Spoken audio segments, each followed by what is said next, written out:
Oh, hi, this is Paul Tyler with another episode of That Annuity Show.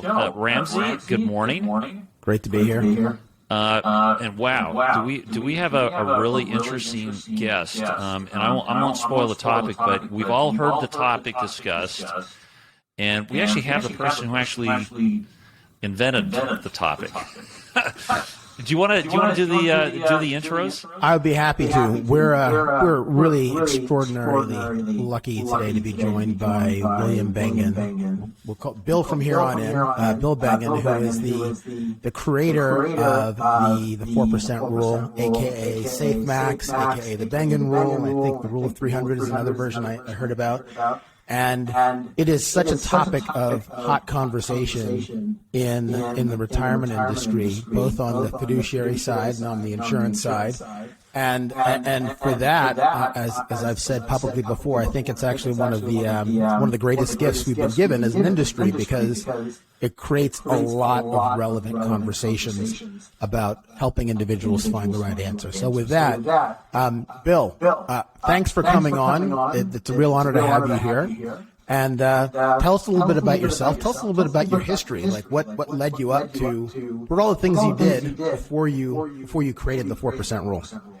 Sure. Thanks. It's really a pleasure to be here. Well, I began originally as an aerospace engineer, even though I never practiced in the field. What I really wanted to do is do the Matt Damon on Mars kind of thing. That was my goal. You know, I wanted to be the first man to step on this planet and be alone and be the only person to climb that ridge or look from this mountaintop. But when I graduated in '69, just a few months before the moon landing, I could see that there was very little opportunity beyond the moon program. They weren't planning for anything. So I decided to leave that and did what I swore I would never do as a kid, is join my family's soft drink bottling business in New York.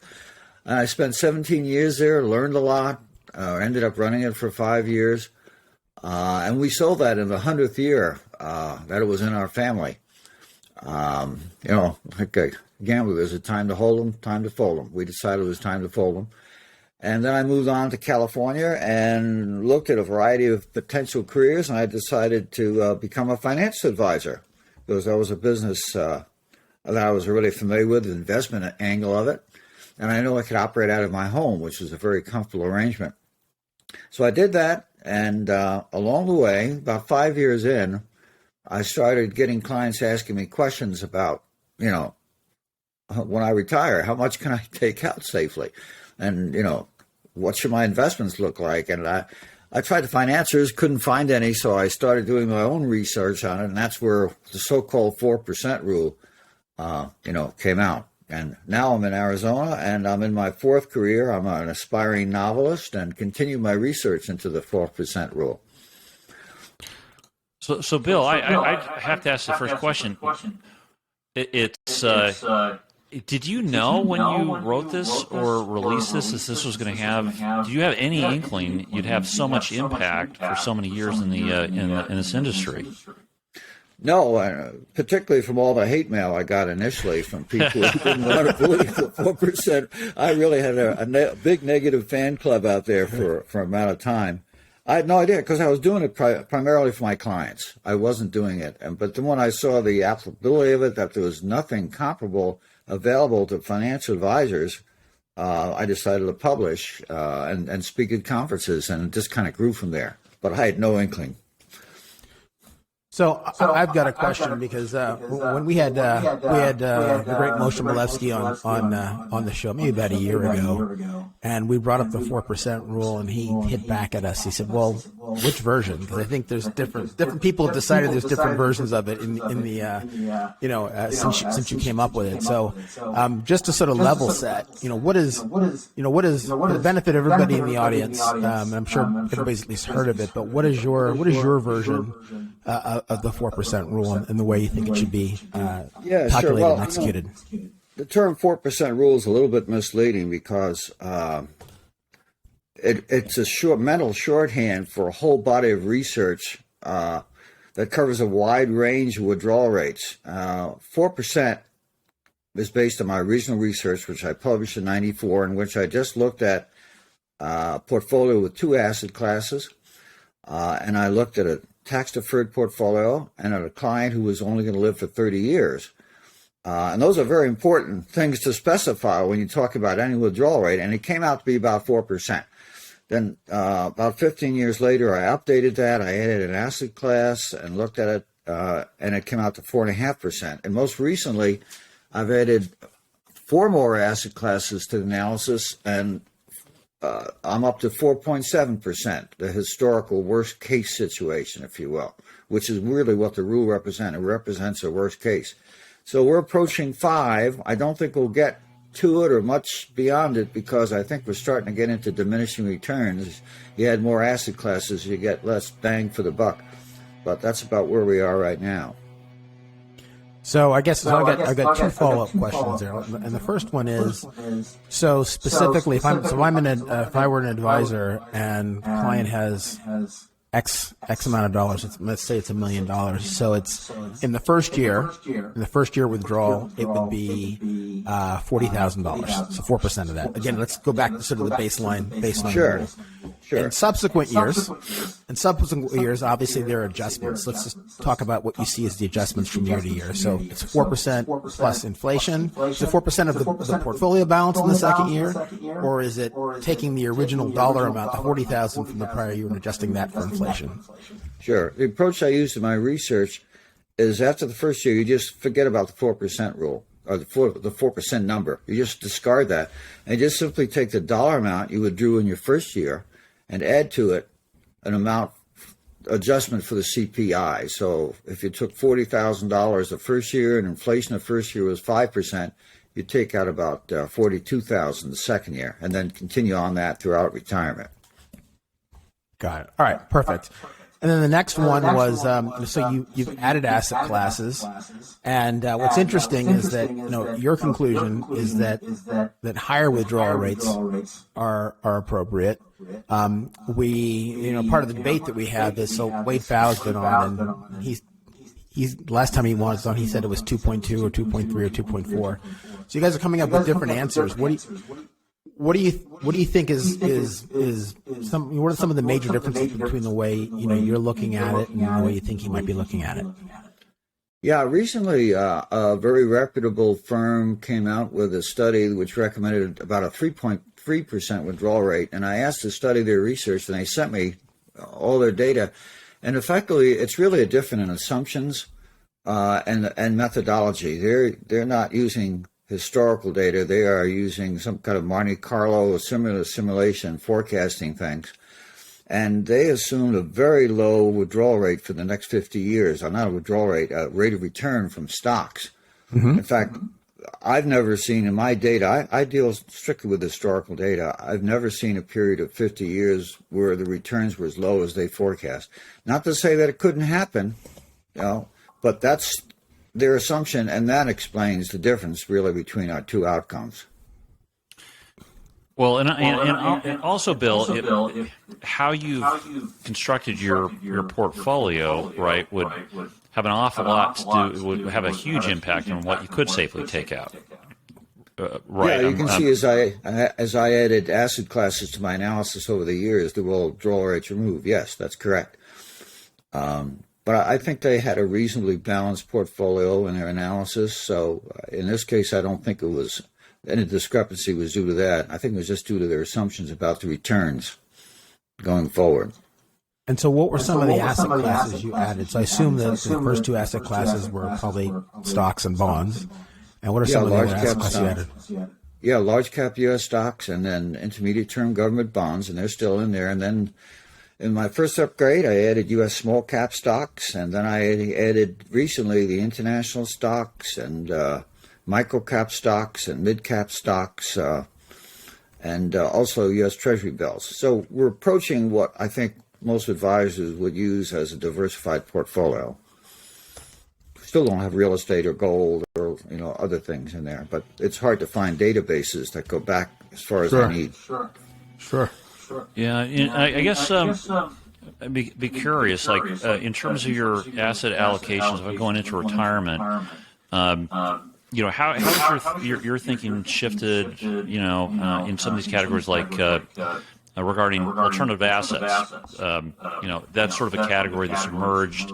It's available to more people, and with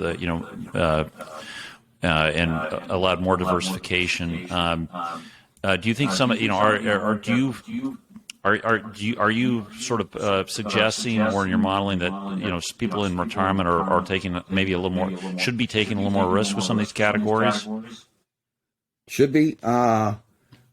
Well, in general, I think my research indicated that the optimum percentage of growth investments or stocks is somewhere around 55%. Now, if you get much higher than that, then when a big bear market comes along and devastates your portfolio and drives withdrawal rate down, if you get much lower than that, you're primarily in bonds, and they don't have enough oomph, they don't generate enough return, so that once again, your withdrawal rate will suffer. So there's a sweet spot in there, probably between 50 and 60% stocks, my research indicates that the retiree needs to employ to get the best withdrawal rate. Got it. So 60-40, like you can take a lot of different directions, but at the end of the day, we often end up getting back to 60-40. It's very interesting. That's true. Although, I have a rule for retirees: never let your nest egg get crushed, ever. Okay. So back in the 70s and 80s, I used to be a buy and hold investor because I thought it made sense. But once the central banks of the world started using quantitative analysis and balance sheet and doing things that affected the markets and created bubbles, which resulted in, very large bear markets. We've had, 2 over 50% in the last 20 years now, and who knows what we'll get here. I myself have become an active investor with my money, and I do not use a fixed allocation all the time. I will vary it depending upon perceived risk in the markets. Interesting. So go ahead, Paul. Well, speaking of perceived risk, wow, are we living through a period of crazy uncertainty?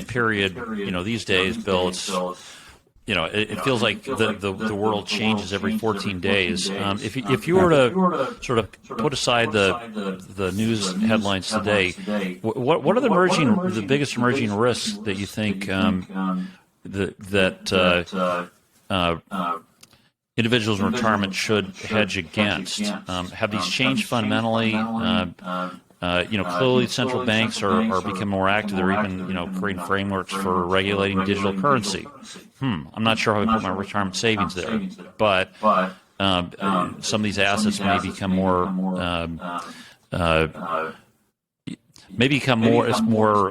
respectable options for retirement savings. What are the biggest risks that you think that investors should be looking at over the next couple of years? I think it's the inflation risk. Which is not something we've had to worry about for a long time. And my original research, revealed that sequence of return risk, which means that whether you had a bear market early in retirement could affect your withdrawal rate, and focused on that for a long time. But over time, I became aware that inflation, even though it wasn't a problem over the last 20-some years, represented an enormous risk. And if you look at what created the 4% rule, it was the retiree who retired in late 68, 69, and over the next 10 years had terrific inflation. So not only his investment returns were pretty poor, this inflation came at him and forced him to increase his withdrawals every year. And once you do that, those increases are locked in for the rest of retirement. And not till recently that I really became concerned for current retirees in this environment, with inflation being so uncertain, whether it's going to be transitory or whether it's going to be much longer, 1970s type. That to me is the biggest issue, and it's something I think retirees need to address immediately. Perhaps pull their ears in a little bit on expenses, because we don't know where this is going, and it could be devastating. So there's a very interesting thing you brought up there, which is expenses. one of the things that struck me as I got into this space was how much energy is spent on investment returns and the like. But the thing that in many ways you can have a lot more control over is expenses. So how would you advise, if you were still advising, or I'm sure you probably informally advise a lot of friends and family, like how do you have those discussions with them about how they should think about expenses? Well, there are fixed expenses you can't do anything about. Yeah. But, your mortgage and other things. But there's a lot of expenses we can control. Energy usage, you keep the thermostat a little bit lower. Maybe go out for one dinner less a month. Everybody's situation is different and individual. But I know I've pulled my ears in over the last year because I'm very, very uncomfortable with this environment. And I'm able to really manage my expenses very well. If I want to, I can just sit here and not spend anything, pretty much. As long as I have heat in the house and I have a little food in the fridge, I'm happy. Sure. But it's my research indicates it's better to be safe and sorry. It's better to be proactive in an inflationary environment and start, dealing with the issue early than wait until your portfolio has been chewed up beyond repair.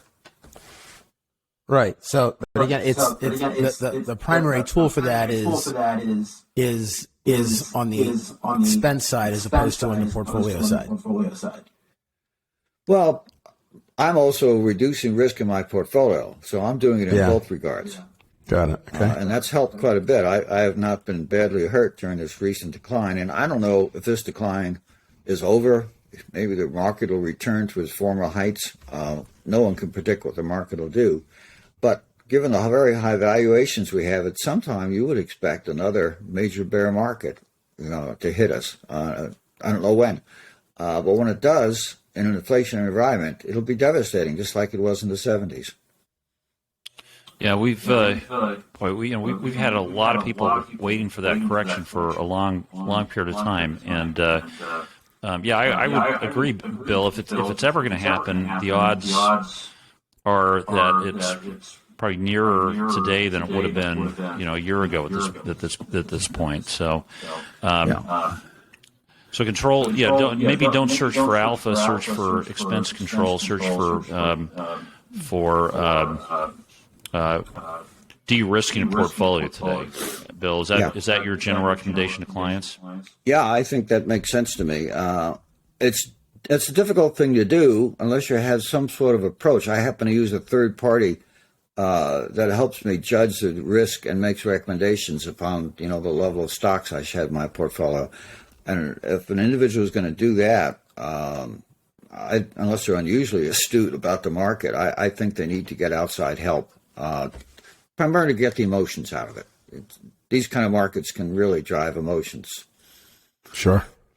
So I just want to come back to the 4% rule a bit and just get a sense for. Do you think that there's any particular group of investors or advisors or constituency in the market that you think has made the best use of it, sort of in the way that you've intended for it to be used?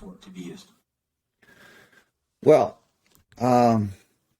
I don't know. My research goes far beyond just a 4% rule. It's a very broad take on managing withdrawal rates, and you take inflation, you take market valuations into account. I don't know if any advisor is using that research in its full intended scope. I publish articles about it. I made it available to folks, but it's their decision what they use, and I honestly, being out of the profession now for 8 years, don't know how widely it's used, although I get a lot of thank yous and comments from folks. Every firm, I guess, has its own methodology it prefers. Sure. So in some sense, in asking me that question, I made the same mistake that I think everybody else makes, is just calling it that. But unfortunately, that's its name. Yeah, that's right. It's hard to get by. That's its name. From my perspective, I found myself in conversations with financial professionals who just took it as this sort of rote benchmark that if you followed it, everything was going to be okay.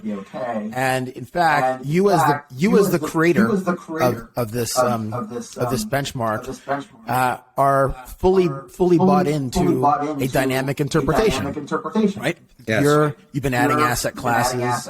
You've been constantly evolving this tool over time. And the thing is, I think that maybe that's the missing link, is that too many people just go on autopilot, when in fact it's something that needs to be cared and nurtured for, and people need to follow sort of the additional work you've done. I agree. It's just like everything else in financial planning. You start out with an initial plan, like an insurance plan or an estate plan, but then over the years you have to monitor that and be prepared to make adjustments if unfavorable developments occur. And so, I developed a whole system where basically I have, at the start of retirement, an individual would choose a year in history that's very representative of the conditions that he retired in, and use that as a template to compare his progress against year by year. And when his withdrawal rates in his portfolio start getting well out of whack with the withdrawal rates that happened in that template in years past, he needs to ask why, and perhaps make an adjustment. Yeah. Well, I think you're sort of a living, embodiment of the fact that simple ideas can have remarkable power. We as a culture like simple ideas. We have cardboard cutouts for our politicians, our leaders, our ideas, and usually when you actually get to know people, it's they're not really like I thought they were when I read them. I don't know, Bill, if you could wind the clock back to when you did this, knowing what you know, and taking into account all those issues Ramsey just brought up around dynamic allocation, if you could retitle the 4% rule, what would you title it, or would you retitle it? Well, I wouldn't use the term 4% rule because it's misleading to folks. They think of it as a one-dimensional problem when it's got many dimensions to it. I don't know what I'd call it. Probably something with about 23 words in it, that everybody would hate. Well, you called it Safe Max for a while, right? Safe Max? They never use it. So I'm willing to go with 4% rule as long as I realize that there's an elephant behind that door that says 4% rule on it, that they need to take recognition of it. Oh, I love it. So there's an elephant behind the door. We'll use that one, Ramsey. For sure. That'd be a great soundbite. Yeah. So going forward, so 1994, so that was 28 years ago, if my math is correct. My gosh, you're right. Yeah. And so what do you want, how do you think about this from also think from a legacy perspective, from what, how you would like to see it grow and evolve going forward? Are you grooming people that are sort of acolytes that will sort of carry this tradition on? I'm curious what your thoughts are there.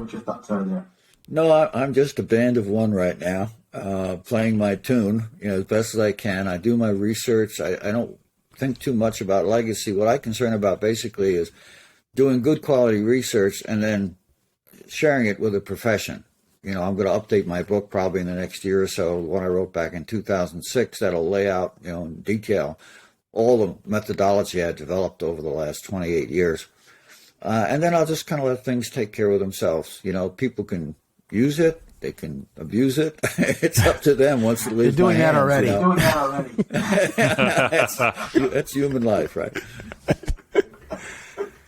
Yeah, well, this is the thing. It's always, I think, underappreciated how valuable benchmarks are for society and for business. If you think about other benchmarks we have, so LIBOR, for example, LIBOR is, to say it's imperfect is a gross understatement, and yet countless trillions of dollars of transactions have been priced and sort of motivated because there was something that was a universally accepted benchmark. And you could say the same thing with the Black-Scholes model, which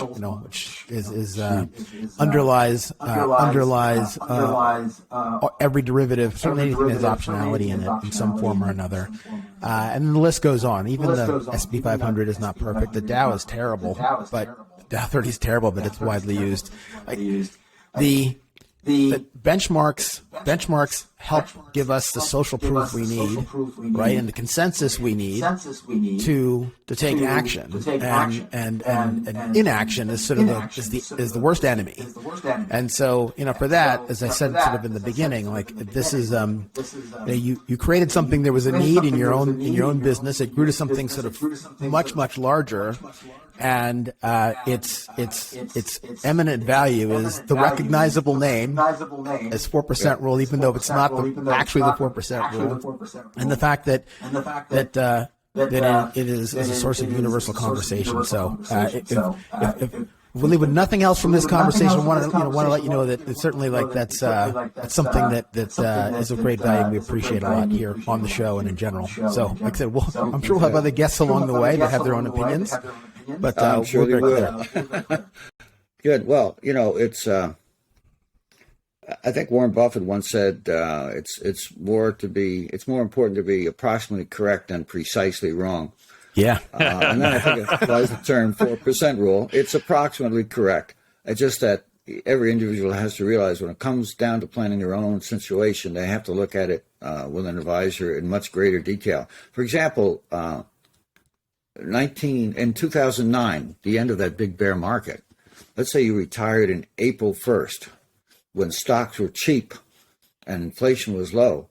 My research indicated that instead of the worst case, the 4.5 or 4.8%, you could have taken out 6.5%, which is a big difference in lifestyle from 2 percentage points lower.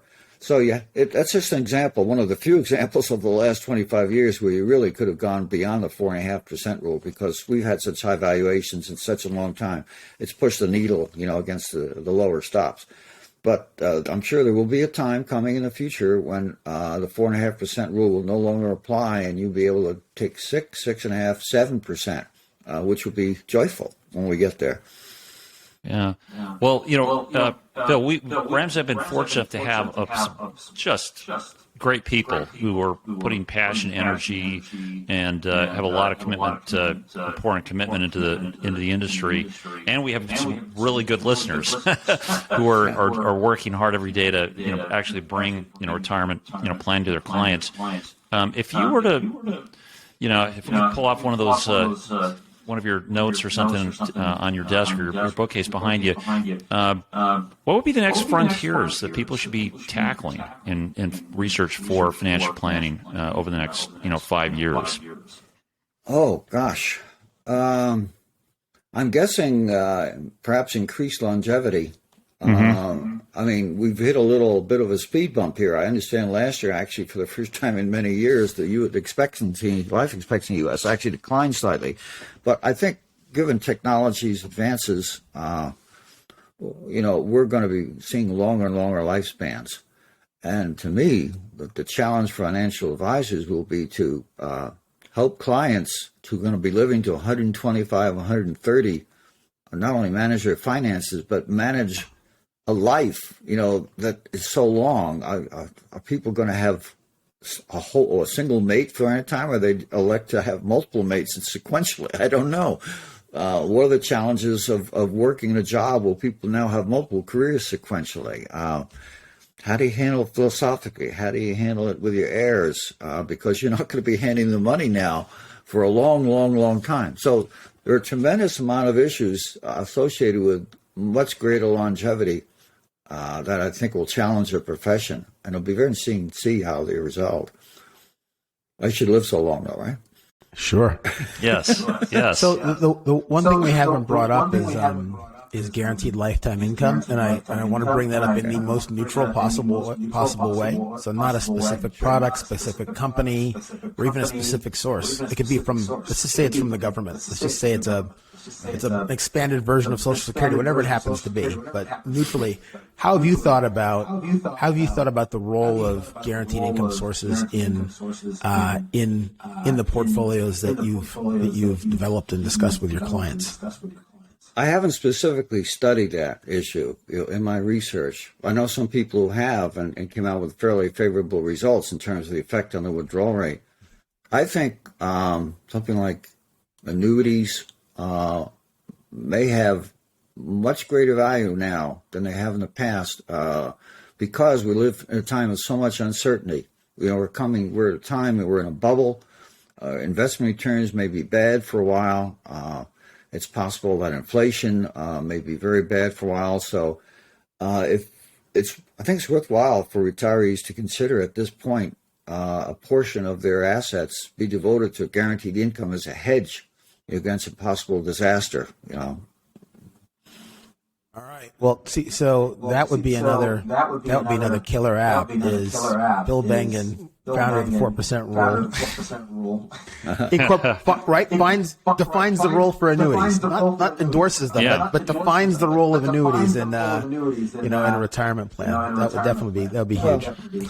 Yeah. It always comes down to what's best for the client, and there are a number of instruments you can use in the financial world, and there are no inherently bad and no inherently good. It's all depending upon what are the needs of the client and how do these particular instruments satisfy those needs. And yet every advisor has to look at that objectively as possible and choose the best instruments for their client.